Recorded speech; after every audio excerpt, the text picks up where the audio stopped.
آج جو واقعہ میں آپ کو سنانے جا رہی ہوں یہ ایک سچا واقعہ ہے، اور یہ واقعہ قرآن پاک کی حکمت، اس کی دانائی، اس کی سچائی، اس کی صداقت، جس کو کسی تمہید کی، کسی دلیل کی ضرورت نہیں ہے، اس کا منہ بولتا ثبوت ہے۔ بہت سارے لوگ یہ یقین رکھتے ہیں کہ قرآن پاک میں جو واقعات بتائے جا رہے ہیں شاید وہ اس طرح سے واقع نہ ہوں، تو یہ ان تمام لوگوں کے لیے ایک نشان عبرت اس وقت بھی تھا جب یہ ہوا، اور آج بھی ہوگا جب میں یہ واقعہ آپ کو سنانے جا رہی ہوں۔ یہ 1935 کی بات ہے اور علاقہ اور مقام ہے عراق کا۔ جب ایک دن والی عراق کو اپنے خواب میں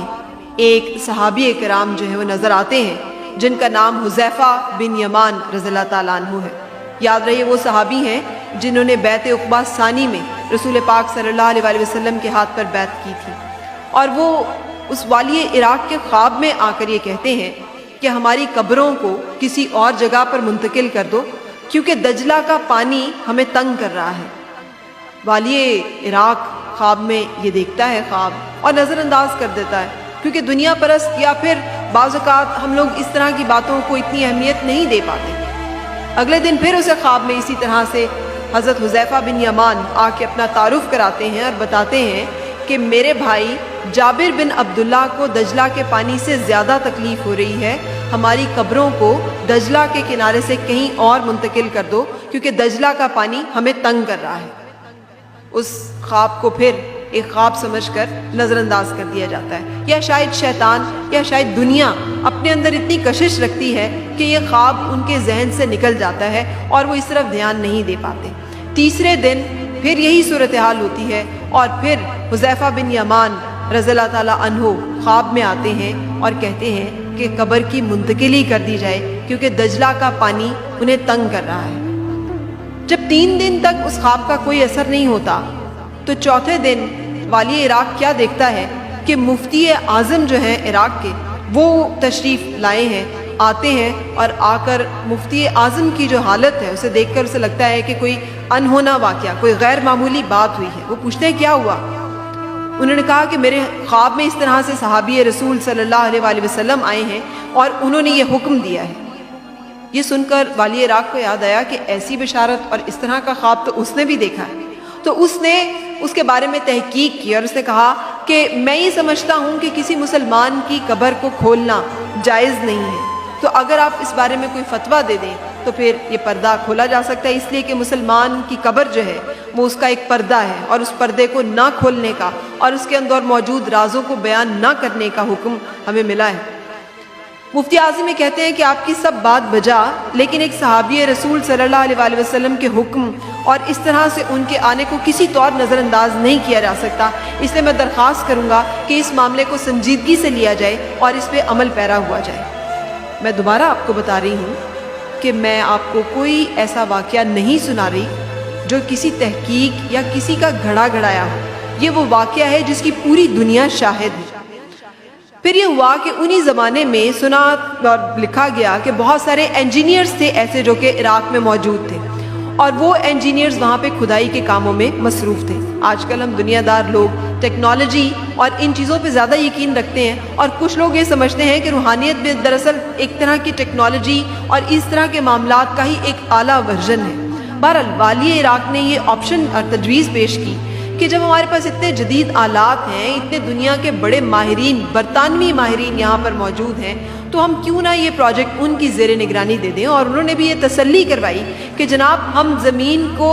دیکھنے کی صلاحیت رکھتے ہیں، ہمارے پاس ایسے آلات موجود ہیں کہ ہم اوپر سے ہی ماپ سکتے ہیں کہ کتنی گہرائی میں پانی ہے، پانی کی ڈائریکشن کس طرف ہے اور پانی موجود ہے یا نہیں ہے۔ تو والی عراق نے کہا کہ پھر تو معاملہ حل ہو گیا، اس سے کہ ہم ان کی ذمہ داری میں دیتے ہیں، یہ ہمیں بتا دیں گے کہ اس طرح کا کوئی معاملہ ہے یا شاید ہمارا ذہن یا ہمارا ایک وسوسہ ہے، وہمہ ہے، اور اسے نظر انداز کر دینا چاہیے۔ کہتے ہیں کہ برطانوی انجینئرز نے اپنے تحقیقات کی، انہوں نے اپنے تمام آلات، مشینیں، جو بھی ان کی کیلکولیشنز تھی وہ کی، اور کھدائی بھی کی ان دونوں اجسام کے پاس، ان دونوں قبروں کے آس پاس 20-20 فٹ بلکہ اس سے بھی زیادہ گہرائی تک اور خاصی گہرائی تک جو ہے کھدائی کی گئی، پانی کے کوئی آثار نہیں ملے۔ جب پانی کے کوئی آثار نہیں ملے تو والی عراق مطمئن ہو گیا، کیونکہ اس کا جو آرگیومنٹ تھا کہ ہمیں واہمہ ہو سکتا ہے، وسوسہ ہو سکتا ہے، یہ کیسے ہو سکتا ہے کہ یہ معاملہ اس طرح سے ہو، اس کی تصدیق ہو گئی۔ اس نے کہا دیکھیے دنیا کی جدید ترین لیٹسٹ آلات، جدید ترین ٹیکنالوجی، جدید ترین مشینری اور بہترین انجینئرز بھی اس چیز کی تصدیق کر رہے ہیں کہ ایسا کوئی معاملہ ہو ہی نہیں رہا، تو ہم کس لیے قبر کھودیں۔ مفتی اعظم عراق کے ڈٹ گئے، انہوں نے کہا کہ جناب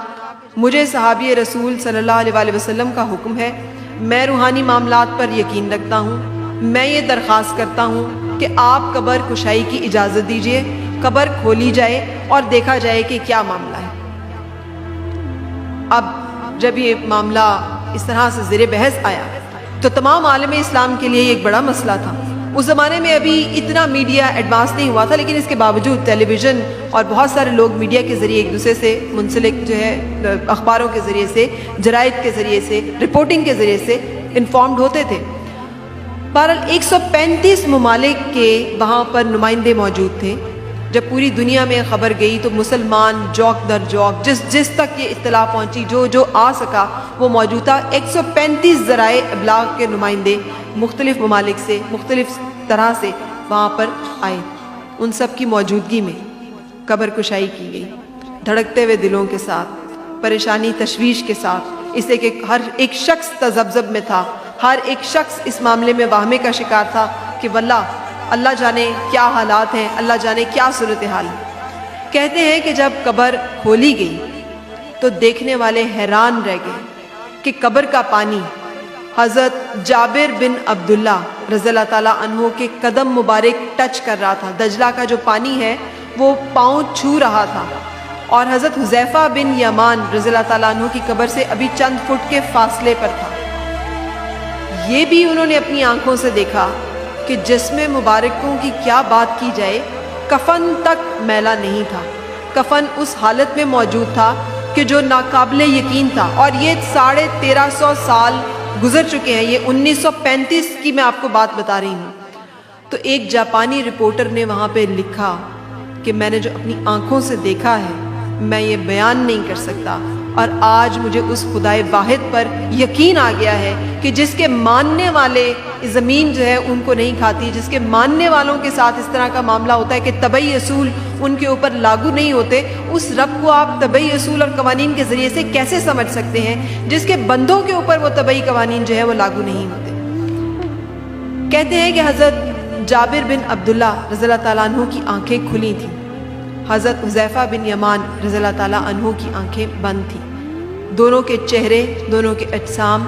بالکل ایسے تھے کہ جیسے ابھی انہیں دفنایا گیا ہے۔ اور حضرت جابر بن عبداللہ رضی اللہ تعالیٰ عنہ کی آنکھیں جو کھلی ہوئی تھیں وہ اتنی چمک اور اتنی دلکشی اپنے اندر لیے ہوئی تھیں جیسے کسی بہت مسحور کن، جیسے بہت خوبصورت کسی چیز کو آدمی دیکھ رہا ہو۔ اور اسی جاپانی رپورٹر نے یہ بھی لکھا کہ واللہ میں نے آج تک کسی زندہ انسان کی آنکھوں میں بھی وہ چمک اور وہ خوبصورتی نہیں دیکھی جو میں نے اس وقت ایک صحابی رسول صلی اللہ علیہ وسلم کی آنکھوں میں دیکھی۔ یہ واقعہ رپورٹ کیا گیا۔ جو عینی شاہدین تھے ان میں زیادہ تر لوگ یہودی تھے، زیادہ تر لوگ نصارہ تھے، کرسچنز تھے، بہت سارے لوگ مشرف با اسلام ہوئے۔